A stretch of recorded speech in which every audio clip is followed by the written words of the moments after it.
साहा बागानाथ' दङ बेथ' रावबो थगायनाय बाथ्रा नङा नोंथांमोनाबो बे फुटबजरानि ओनसोलनिनो साहा बागानाथ' गोबां दङ बेवहाय बिथाङा हयथ' 150 बिगा बुंदों जोंनि मोनथिनायावथ' 150 माने 500 बिगानि बारा दं बे बोरै लेभेलाव दङ लेभेलाव गैया बे बिनि सम्पतिनि बाथ्रा बे लिगेल इलिगेल बेखौ सरकारा मिन्थिगोन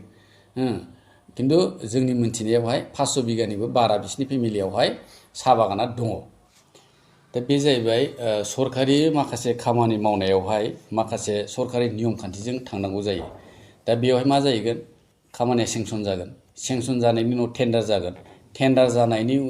उनावहायसो बिला मोनगोन दा सेंसन जानोब्ला मा नांगौ बेवहाय सेंसन जाखांनायनि उनावहाय टेन्डार प्रसेस खालामनायनि सिगां मा खालामनांगौ बेवहाय एडमिनिस्ट्रेटिभ एप्रुभेल नांगौ नङा होमबा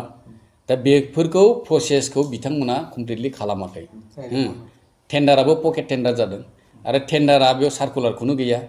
आरो सेंसन जानाय लोगो लोगो खुनु धरननि एडमिनिस्ट्रेटिभ एप्रुभेलनि खोथा गैया दा दिनै एडमिनिस्ट्रेटिभ एप्रुभेल जुदि गैयाबा बिथांमोना बबे फान्डनिफ्राय हरगोन मा हरगोन बे रेसपन्सिबिलिटिखौ सोर लागोन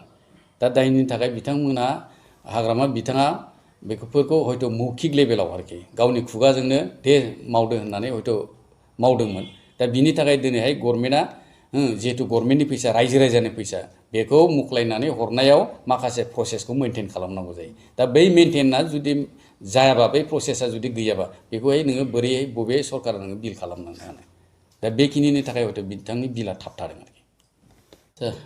गिबियावनो नोंथांमोननि नैबे चेनेलनि गेजेरजों आङो बयनिसिमबो खुलुमनायखौ जासिहरग्रोबाय दिनैहाय जों माखासे आयदा लानानै बेवहाय मोनसे खौरांनि मेल होनो सानदों दा बे जाहैबाय जिहेतु जोंनि बिटिआर सरकारा डिसेम्बर दानाव फैगौ डिसेम्बर दानावहाय 3 बोसोर कमप्लिट जागोन दा बे 3 बोसोर कमप्लिट जानायाव जोंनि नैबे फटबजरा एरियायाव जोङो बे 3 बोसोराव मा मावनो हाखो मावनो हायाखै इयुनाव मा मावगोन दा बेफोरखौ लानानै जोङो रायजोफोरनो एसे मिथिहोनो सानदों दा जोङो गिबियावनो जोंनि सरकारा जानाय लोगो लोगो जोङो जिहेतु 3 बोसोरब्लाबो बोसोरसेया जोंना COVID-19नि जे संक्रमण दंमोन बेयावहाय जोङो 1 बोसोरखौहाय जोङो न'निफ्रायनो ओंखारनो हायाखैमोन दा बे हिसाबै जोंनि नैबे सरकारा खालि 2 बोसोरसोल' जों खामानि मावनो मोनदों दा बे 2 बोसोरावनो जोङो माखासे खामानिखौ जोङो जोंनि हालामावबो मावनानै लानो हादों दा बेवहाय जोङो गिबिसिन जों बुंनांगोन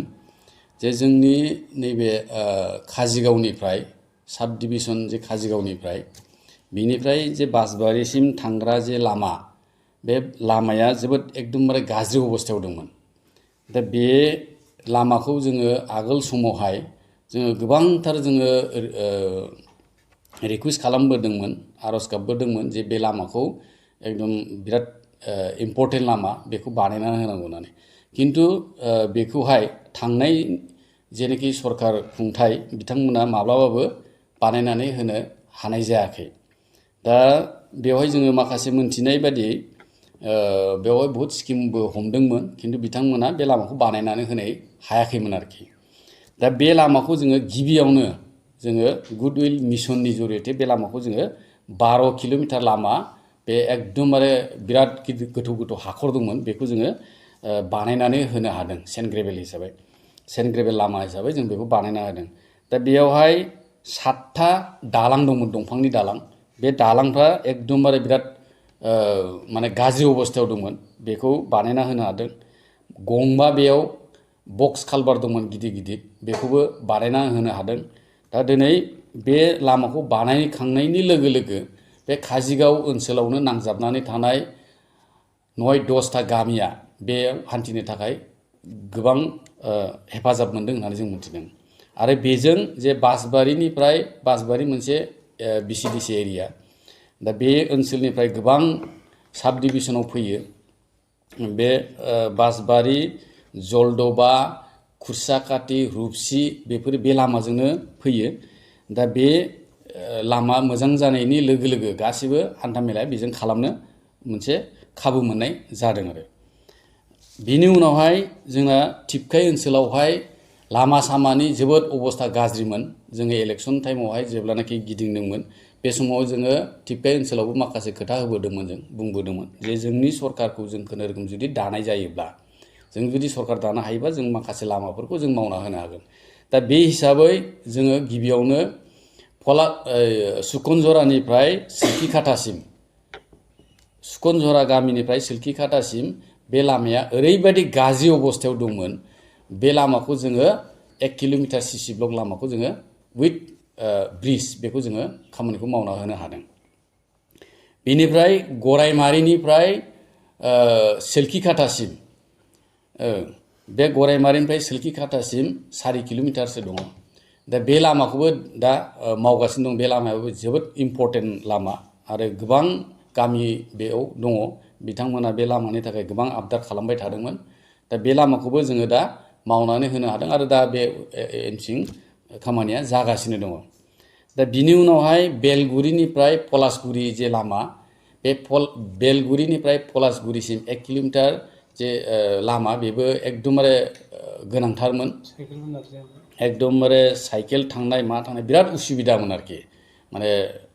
थांनोनो हाया ओरैबायदि अबस्था दा बे लामाखौबो जोङो दा सिसि ब्लक हिसाबै बानायनानै होनो हादों दा बेवहाय माखासे दालां दङ बे दालांफ्रा जोबोद उसुबिदा किन्तु बे दालांखौ जोङो अलरेडि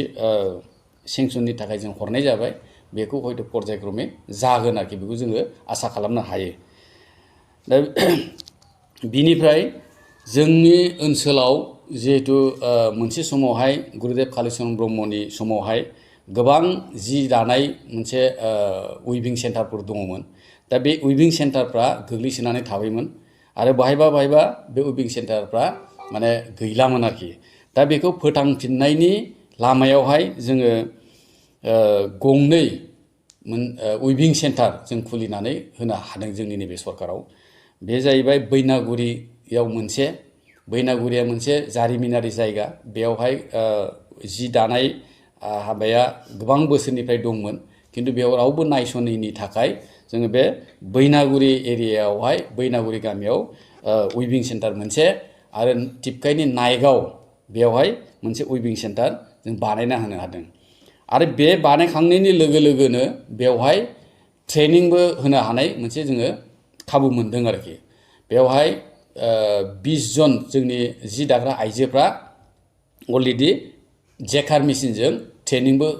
होनाय जाहैबाय आरोखि बिसोरखौ दा जों बेखौ मावना होनो हादों दा बिनिफ्राय जोङो जोंनि नैबे पटबजरा कन्स्टिटिउसनावहाय 10टा बिसिडिसि दं बे 10टा बिसिडिसियाव दिनै जोङो जिहेतु बिसिडिसि अफिसा गोबां जायगायाव गैयामोन दा बे बिसिडिसि अफिसखौ गुबुन गुबुन अल बिटिसियावहाय मावनायजों लोगोसे दा नैबे जोंनि पटबजरायावबो 10टा बिसिडिसिनि गेजेराव 7टाखौ जोङो दा मावफुंनो हादों आरो 7टा बिसिडिसि न'आ दा मावगासिनो दङ फ्राय कयेकटाया जोब्बाय जों नैबे साननै सानथामनि उनावनो जों बेखौ बेखेवनायनि हाबाफारि लागोन आरोखि दा बे जोंना 10टानि बिथोराव गंथाम टिपकाइ जालाबिला आरो मंगलाजरा बे मोनथामा बे जोंनि आगोल जे सरकार दंमोन बे आगोल सरकाराव बिथांमोना मावदोंमोन दा मंगलाजरायाबो आद्रा जानानै दङ जालाबिलाबो आद्रा जानानै दङ टिपकाइआ खुनुरुखुम कमप्लिट जादों थिग मटन बेबो कमप्लिट जानो हायाखै किन्तु जोंनि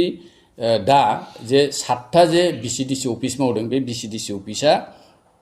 एकदमबारे मोजाङैनो दा मावफुंजागासिनो दं आरो कयेक दिननि उनावनो बेखौ जोङो बेखेवनानै होनाय जागोन आरोखि दा बिनि उनावहाय जोङो नैबे ब्लकनि जे माखासे खामानिफोर जेरैहाय नोङो न' PMAY न' ओमफ्राय एनरेगा दा बेफोरखौबो जोङो मोजाङै जों खामानि मावनानै लानो हादों दा जोंनि गेजेरावहाय गोबां न' गैजायिफोर दंमोन दा बिथांमोनखौ जोङो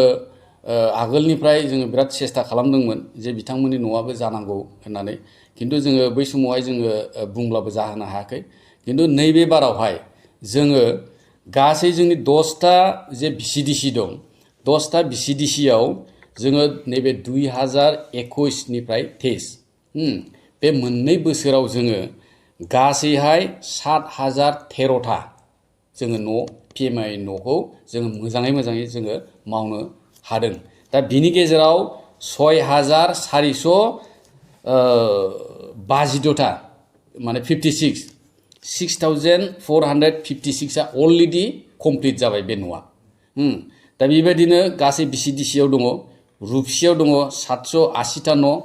बासबारियाव दङ 674टा दङ आनिफ्राय डिबिटलाव दङ 1183टा काजिगाव दङ 725 मदाथियाव दङ 670 मंगलाजराव दङ 210 पलासगुरियाव दङ 416 टिपकायाव दङ 493 जालाबिलायाव दङ 1037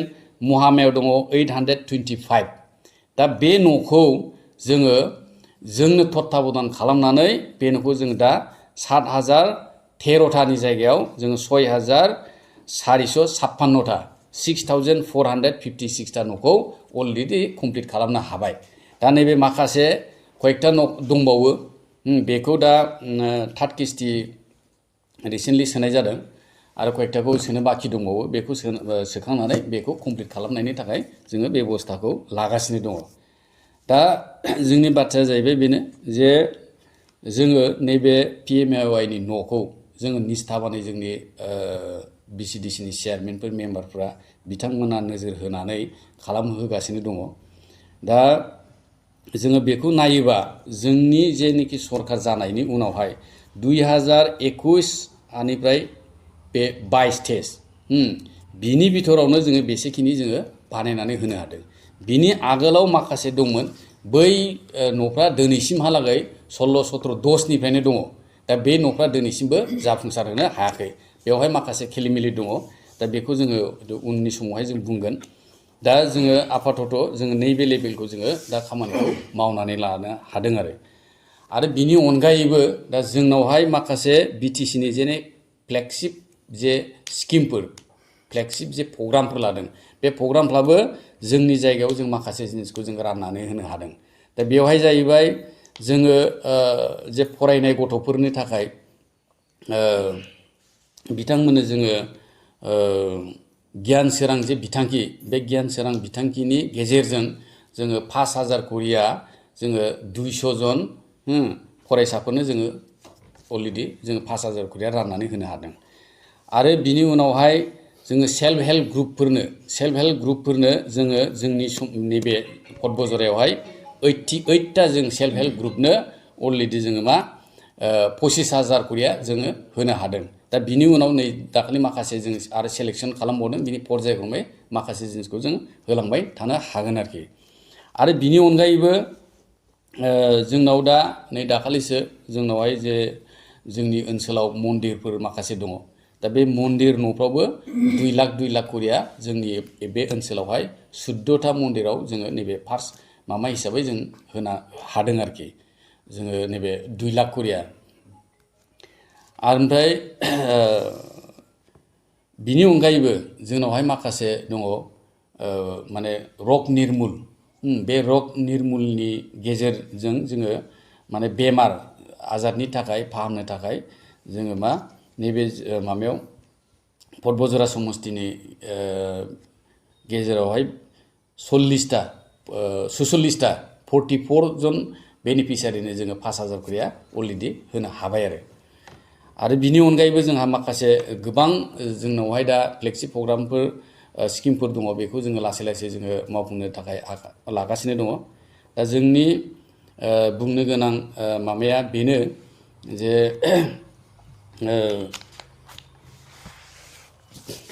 जोंनि दा नैबे सरकारखौ गोबाङानो माने हयथ' बुंदों जे बिथांमोना मा मावदों मा मावाखै दा जोङो जों बुंनो हायो आनिफ्राय आरो माखासे दंबावो जे जोंनि बाजार ओनसोलाव जोंनाव बे माखासे बाजार हाथायफोर दङ माने पाब्लिक गेदारिं जाग्रा दङ दा बे जायगायाव जोङो माखासे टयलेट दा बे माखासे टयलेटफोर जोङो प्रत्येकटा बाजाराव जोङो 15 फाइनान्सनि जरियते जोङो एबाराव टयलेट बानायना होनो हादों दा प्रत्येकटा बाजाराव जोङो टयलेट बानायना होनो हादों राजुवा स्थानफ्राव जेरै गासै जोंनाव जोङो टटेल 38टा जोङो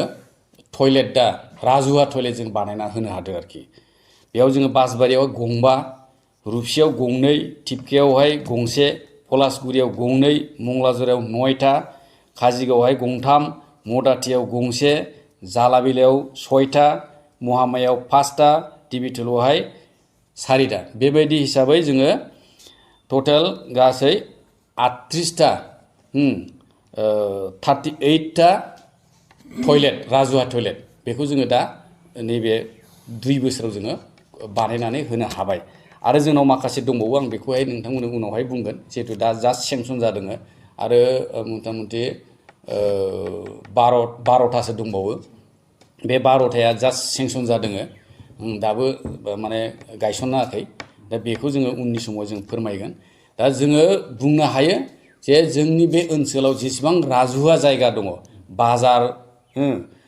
दङ आरो बाहायबा नोङो स्कुलावबो जोङो हरदों आरो बबावबाबो जोङो मस्जिदावबो हरदों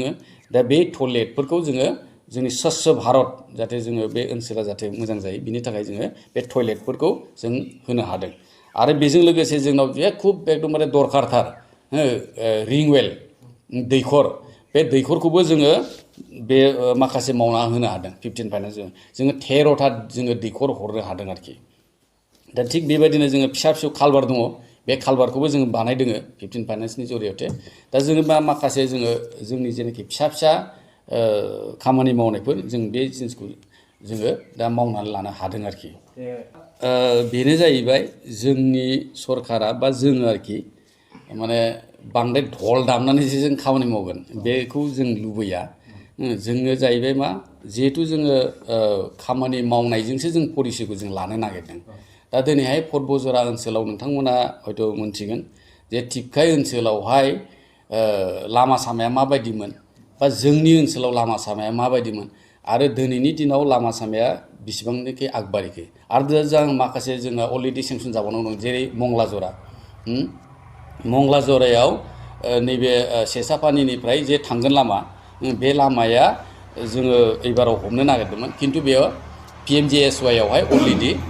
साबमिट जाबाय आरो बे रिसेन्टलि बे सेंसन जासिगोन आरोखि दा ओंखायनो मंगलाजरा ओनसोलनि रायजो राजाखौबो बिथांमोना जोबोद एकदमबारे लामानि बेकवार्ड बे सैथो बाथ्रा खिन्थु माखासे बेवहाय अलरेडि लामाखौ लानाय जाबाय मानो होनना बुङोबा खेबसेनो एथ' माने 40-50 बोसोर गोग्लैसोनानै थानाय जायगाखौ खेबसेनो बोसोरसेयाव कमप्लिट खालामनाया बे सम्भबबो नंखाया दा माखासे जिनिसा लानाय जाबाय जेरै नैबे काजिगावनिफ्राय जे बासबारि बेबो अलरेडि जोंनि बे नैबे आसाम माला जे लामा बे आसाम मालायाव अलरेडि हाबबाय क'क्राझारनिफ्राय बियो डाइरेक्ट VIP लामा आप टु रुपसिसिम थांगोन दा बिनि थाखायनो नैबेखौ दा जों बे सेन्ट ग्रेभेलिनो दा जथेस्थ' मोजां सोलियो बे हिसाबैनो बेखौ दोननाय जादों नङाबा बेखौबो जोङो बे लामायावहाय सोफानाय जासिगौमोन आरोखि दा मंगलाजरायावबो जे मंगलाजराथ' बासबारि लामा बेखौबो अलरेडि प्रप'जालखौ हरबाय दा बेबो मथा-मथि जानानै फैगोन आरोखि आरो नैबे सेसापानिनिफ्राय मंगलाजरासिम लामा बे मंगलाजरासिम लामायाबो मथा-मथि नैबे PMGSY नि लामायाव माबाया जासिगोन आरोखि दा जेरखम नैबे एसे ससे बाखि दंमोन काजिगावनिफ्राय आप टु सुपारिघाटसिम बे काजिगावनिफ्राय सुपारिघाटसिमाबो PMGSY नि लामा जागासिनो दङ दा मथथे जों सानो बे 2 बोसोरसोआवनो पटबजरानि लामा सामाया मथा-मथि एसे मोजां मोनसे परिबेसाव फैगोन होननानै जों आसा खालामनो हायो आरोखि दा बेखौथ' मोनगोनखौ मा होनो दा जिनिसा जाहैबाय बिथाङा हाग्रामाखौ लानानै जोबोद गौरब खालामो जिहेतु बेयो हाग्रामा बिथाङा बिथांनि बिगुमै असे जायो दा हाग्रामा बिथाङा जे लेभेलनिफ्राय फैदों जुदि बिथांखौ रन्जित बसुमतारी बिथांखौ जुदि उग्रपन्थी बुङोबा हाग्रामायाबोथ' उग्रपन्थीमोनानो बेखौबोथ' बुंनांगोन ना दा ओंखायनो आं बिनिखौ आं बांद्राय बुंनो सानाखै दा बिथाङा दाखालि मोनसे बिनि माबायावहाय प्रेस मिटआव नुदों माने गावखौहाय जे दाननो हाया बबे खेत्रआवहाय माने MCLA दानजागोन माजागोन बेवहाय दा जोंना रन्जित कुमार बसुमतारी बिथाङा मोनसे बाथ्रा बुंदोंमोन दा बिनि सायाव बिथाङा माने उल्था फाल्था माखासे माबाखौ होदों आरोखि होनायखौ जों नुदों जे बिथाङा सोर आंनि MCLA पदखौ दाननो हानाय मानो हानाय बायदिसिना खोथाखौ बुंदों आरोखि दा बेवहाय आं माखासे क्लेरिफिकेसनखौ आं होनो सानदों आरोखि दा बिथाङा माखासे इलेक्सन कमिसननि नियम दं दा बे इलेक्सन सासे मानसिया इलेक्सन जुदि गेलेयोबा बै इलेक्सन कमिसननि नियम कानुनखौ मानिनानै सोलिनानैसो नोङो इलेक्सनखौ गेलेनो हायो दा बेयावहाय मोनसे नियमा जाहैबाय मा नोङो जुदि बबेबा गभर्नमेन्टनि सरकारि भाबै नोङो थाइसेयानो जाथों थाइनैयानो जाथों जुदि सरकारि साख्रि जुदि मावोब्ला बेखौ नोङो गिबियावनो रिजाइन होग्रोनांगोन दा बे हिसाबैसो नोङो इलेक्सनखौ दा गेलेनो मोनगोन आरोखि दा 2012आव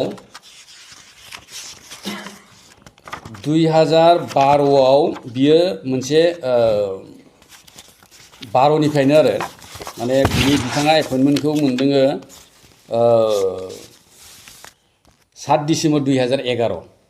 2012निफ्राय बिथाङा जइन जादों 2012आव आरोखि 13 तारिख 2012आव बिथाङा जइन जादों आरोखि बे साख्रियावहाय बेलटलायावहाय लाइसन अफिसार हिसाबै बिथाङा बड'लेण्ड गेस्ट हाउसआवहाय साख्रि मावोमोन दा बिथाङा 2015आवबो जिहेतु बेयाव इलेक्सन गेलेदोंमोन दा 2015आवहाय बिथाङा मा खालामबाय मोनसे रिजिगनेसन देखायबाय आरोखि बे साख्रिनिफ्राय बिथाङा 2015आव रिजिगनेसन देखायबाय दा बे रिजिगनेसन देखायनायनि उनावहाय बिथाङा आबार मा खालामबाय बे एखे साख्रिखौनो उइदाउट जइनिं बिथाङा साख्रिनिफ्राय रिजाइन होखांनानै जखननाखि रिजाइन होखांबाय नियम मथे मा गोदान सार्कुलार जानांगौ बिनिफ्राय बिथाङा गोदान एपइन्टमेन्ट मोननांगौ एपइन्टमेन्ट मोननानैसो बिथाङा मा खालामनांगौ बेयाव आबार फिर जइन जाफिननांगौ नङा होमबा दा बेयावहाय 2012आव बे 15आवहाय बियो जखननाखि माबादों बियो इलेक्सन गेलेदों बे इलेक्सन गेलेनायावहाय बिथाङा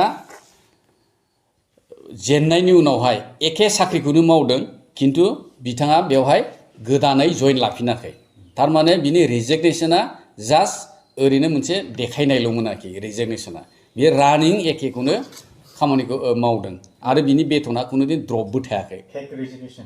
बुंनो थाङोबा बे फेक रिजिगनेसनानो जाहैबाय आरोखि दा बिनि उनावहाय 2020आवहाय जखननाखि बियो गेलेलायबाय 2020आवबो बिथाङा रिजिगनेसन होआखैमोन बिथाङा रिजिगनेसन होआलासिनो बियो गेलेबाय दा बिनि उनावहाय जखननाखि जोङो बेयावहाय कर्टआवहाय जोङो आपिल खालामबाय आपिल खालामनायखौ हयथ' बिथाङा निश्चय मोनथिबाय दा बिनि उनावहाय बिथाङा मा खालामबाय बियो जइनिं मोनसे माबानो रिजिगनेसन मोनसे देखायबाय दा बे रिजिगनेसनखौ बिथाङा देखायबाय आरोखि बेयाव बे रिजिगनेसनखौ देखायबाय दा 2020नि बे रिजिगनेसनखौ देखायबाय किन्तु 2015आवबो बिथाङा रिजिगनेसन होदोंमोन किन्तु 2015निखौ बे जइनिंखौ खालामफिननायखौ देखायाखै किन्तु 2012निफ्राय बिथाङा रानिं आप टु माबासिम 2020नि नभेम्बर माससिम जोंनि इलेक्सना माबायाव जादों नैबे डिसेम्बराव माबा जादों दा बे नभेम्बर माससिम बिथाङा बे बेथनखौ रानिं जागासिनो दं आरोखि बेवहाय जोंनि इलेक्सना डिक्लेयार जादोंमोन मार्चआवनो किन्तु बिथाङा 2020नि नमिनेसनाबो जोंना मार्चआवनो जादों किन्तु बिथाङा मा नभेम्बरसिम बे रानिं बेथन जाबाय दा बेखौ नायोब्ला दिनैहाय आरो मोनसे मा खालामबाय जखननाखि नोङो नमिनेसन होगोन बे नमिनेसन पेपाराव नोंनि जेनाखि बाय'डाटा बे बाय'डाटाखौ कमप्लिट नोंनाव बेसेबां एकाउन्ट दङ बेसेबां मा दङ बेखौ साबमिट होनांगौ नियम मथे दा बिथाङा मा खालामबाय बेवहाय मोनसे एकाउन्ट दङ बे जायनाखि साख्रिखौ जे मावदों बे जे जायनि साख्रिखौ मावदों बे साख्रिनि मावनाय जेनाखि एकाउन्ट बे एकाउन्टखौ बिथाङा इलेक्सन कमिसननो साबमिट होआखिसै नमिनेसनाव बिथाङा साबमिट होआखिसै बिथांनि बे एकाउन्टआव बेखौ साबमिट होआलासेनो बिथाङा मा खालामबाय इलेक्सन कमिसनखौ थगायबाय दा बेखौ जुदि नायोबा दा जोङो दिनैहाय जिहेतु जोङो अलरेडि आपिल खालामबाय महामान्य आदालतनाव जों बेखौ जों आपिल खालामगोन जिहेतु जोंनि पदबजरा ओनसोलनि रायजो राजानि थैनाय थांनायनि बाथ्रा दङ डेभेलपमेन्टनि बाथ्रा दं दा जोंनि महामान्य आदालतखौ जों बुंगोन आपिल खालामगोन आरज गाबगोन जिहेतु बिथाङा इलेक्सन कमिसनखौहाय थगायबाय बेआइनि भाबै बिथाङा दिनै इलेक्सन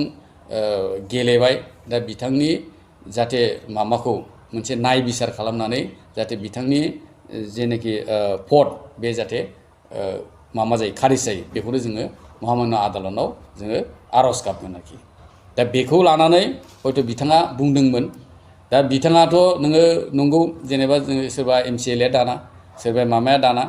EMआ दाननो हाया खिन्थु दिनै कर्टआव अलरेडि बियो साबमिट जाबाय आरो बियो इलेक्सन कमिसनखौ जिहेतु थगायबाय दा बे हिसाबै बिनि फिथाइया हयथ' निश्चय मोनगोन साहा बागानाथ' दङ बेथ' रावबो थगायनाय बाथ्रा नङा नोंथांमोनाबो बे पदबजरानि ओनसोलनिनो साहा बागानाथ' गोबां दङ बेवहाय बिथाङा हयथ' 150 बिगा बुंदों जोंनि मोनथिनायावथ' 150 बिगानि 500 बिगानि बारा दं बे बोरै लेभेलाव दङ लेभेलाव गैया बे बिनि सम्पतिनि बाथ्रा बे लिगेल इलिगेल बेखौ सरकारा मिन्थिगोन खिन्थु जोंनि मोनथिनायावहाय 500 बिगानिबो बारा बिसिनि फेमिलियावहाय साहा बागाना दङ बियो बबे लेभेलनि लिगेलै साहा बागान खालामनाय ना इलिगेलै साहा बागान खालामनाय हयथ' बेयो जुदि इनकुवारि जुदि खालामोबा बेखौ मोनसिगोन आरोखि मुंनुनानै दिबुथुलियाव खामानि मावनायनि माखासे बिल हराखै मायाखै होननानै बिथाङा अजद खालामदों बे बेलायाव नोंथांमोना मा बुंदों दा बे जाहैबाय सरकारि माखासे खामानि मावनायावहाय माखासे सरकारि नियम खान्थिजों थांनांगौ जायो दा बेवहाय मा जाहैगोन खामानिया सेंसन जागोन सेंसन जानायनि उनाव टेन्डार जागोन टेन्डार जानायनि उनावहायसो बिला मोनगोन दा सेंसन जानोब्ला मा नांगौ बेवहाय सेंसन जाखांनायनि उनावहाय टेन्डार प्रसेस खालामनायनि सिगां मा खालामनांगौ बेवहाय एडमिनिस्ट्रेटिभ एप्रुभेल नांगौ नङा होमबा दा बेफोरखौ प्रसेसखौ बिथांमोना कमप्लिटलि खालामाखै टेन्डाराबो पकेट टेन्डार जादों आरो टेन्डारा बेयाव सार्कुलारखौनो गैया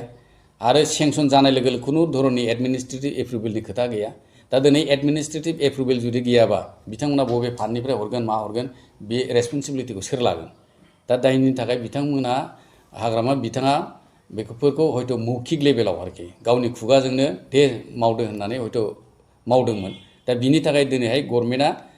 जिहेतु गभर्नमेन्टनि फैसा रायजो राजानि फैसा बेखौ मुख्लायनानै हरनायाव माखासे प्रसेसखौ मेनटेन खालामनांगौ जायो दा बै मेनटेना जुदि जायाबा बै प्रसेसा जुदि गैयाबा बेखौहाय नोङो बोरैहाय बबे सरकारा नोङो बिल खालामनांगौ